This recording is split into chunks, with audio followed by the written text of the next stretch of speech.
DJ music is generally electronic. The tools are all electronic.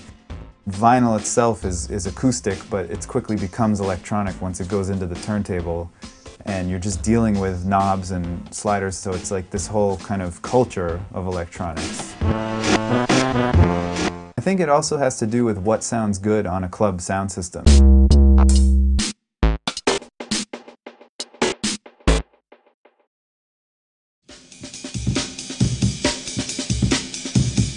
Originally, it was a term that was used for the breakdown on a record, usually a soul or a funk record in the 70s. And the DJs in New York City that were playing at parties during that time, they would actually take the breakdown of the record where the band drops out and it's just the drums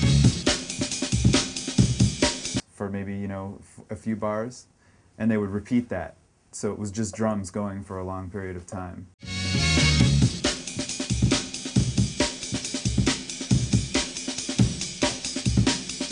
That's how breakdancing started, and it was to the break beats.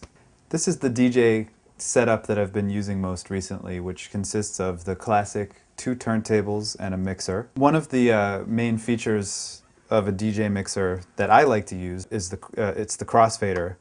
It's got this left to right action which switches between the left turntable and the right turntable, and in the middle they're both mixed together.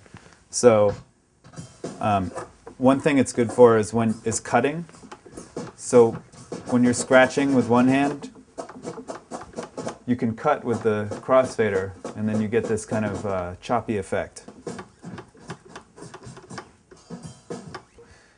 When I have one record playing, so this record is playing, now I want to bring in the other record, but I need to hear it in the headphones and get it so that it's matched tempo-wise to this record before I bring it in.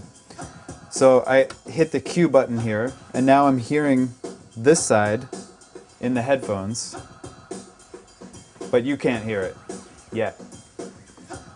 So I cue it up by finding the beginning of the beat in the headphones, and then I use the pitch slider over here to change the pitch until it's matched with the other record, at which point I use the mixer to bring it in.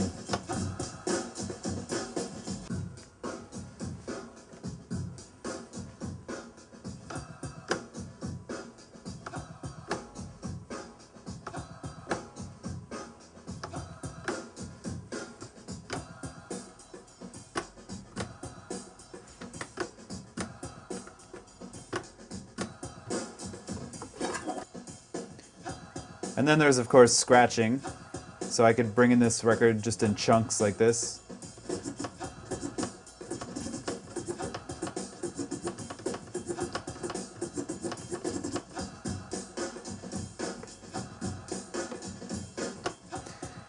There's also what's called rewinding.